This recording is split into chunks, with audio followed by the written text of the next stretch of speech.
क्या इससे आगे आने वाले समय में लोगों को राहत मिलेगी? और मैंने ये रिच स्काई फाउंडेशन जब मैं कॉलेज में पढ़ती थी तो प्रिया दीदी को मैंने देखा था कि नरगिस दत्त फाउंडेशन वो चलाती थी अपने फादर के जाने की और मदर के जाने की इतने साल बाद भी। आप में से और हम में से किसी को भी ये महसूस नहीं होगा कि सुनील दत्त जी को गए हुए इतने दिन हो। उसका सबसे बड़ा कारण है कि उनकी बेटी ने उनके जाने के बाद भी कुछ ऐसा किया है जो कि बहुत आसान नहीं है। उतना बड़ा तो नहीं पर उस तर्ज पे, क्योंकि जब मैं यहाँ शादी करके आई तो जिस परिवार में मैं आई मुझे जिस तरह का सशक्तिकरण और आज़ादी मिली, और क्योंकि मेरे ससुर यहाँ के विधायक हैं तो उस नाते मुझे बहुत सहारा भी मिला, जनता का भी आसानी से मिल गया। मैं चाहती हूँ कि जितनी भी महिलाएं यहाँ हैं, जैसे मेरे घर में मेरी सुनी जाती है ऐसे सबकी सुनी जाए।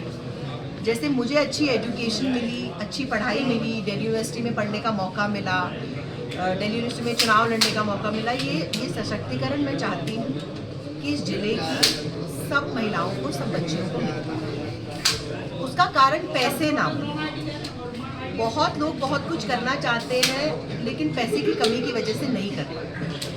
क्योंकि हमारे घर में विधायक है तो हम रोज़ देखते थे कि पापा के पास लोग आते हैं, परेशान होते हैं, वो मदद करते भी हैं पर एक सीमा होती है मदद की। तो कुछ और तरीके से उस मदद को आगे बढ़ाया जाए। उसका रिजल्ट है कि ये फाउंडेशन हमने बनाई है और प्रिया दीदी की इंस्पिरेशन से मुझे लगता है कि हम इसको बहुत अच्छे से सामाजिक के साथ क्या राजनीतिक हस्तक्षेप भी रहेगा? नहीं, बिल्कुल नहीं। किसका कोई साल का टारगेट वगैरह रखा जाएगा कि इतने बच्चे को हम शिक्षा देंगे या किस तरह का रहेगा? अभी हमने सोचा है, जैसे कल हम 11 लड़कियों की शादी कर रहे हैं, क्योंकि हमने फाउंडेशन लॉन्च की थी तो हमें एक प्रोग्राम उसका तुरंत पे करना ही था। तो हमने लोग हमारे पास कुछ बहुत महीनों से आ रहे थे कि शादी के लिए या कुछ उसके लिए आ रहे थे। तो कल 11 शादियां हम कर रहे हैं।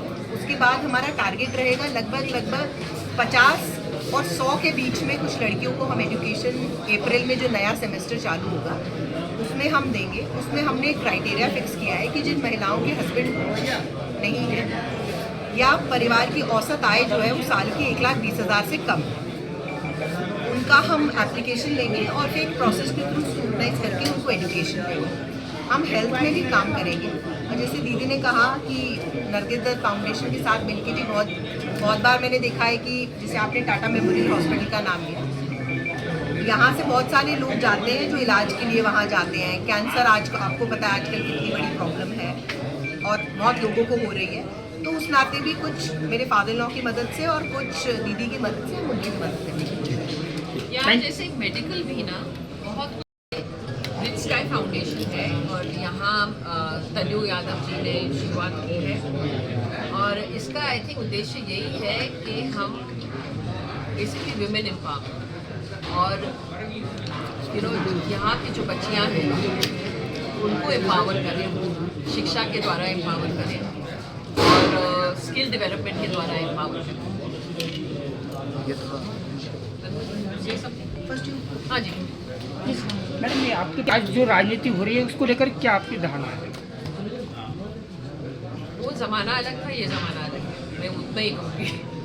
आज दिल्ली का चुनाव संपन्न हुआ, उसकी मतगणना हुई है, उसमें दिल्ली में बीजेपी पार्टी बहुमत के साथ है। आप किस नज़रिए से देख रहे हैं किस तरह का चुनाव हुआ? या हाँ जी, देखिए आप ये किस चीज़ के लिए आप यहाँ आए हैं उसको आप डाइवर्ट मत कीजिए। हम यहाँ एक अच्छी चीज़ के लिए आए हैं, एक संस्था का एक शुरुआत हो रही है।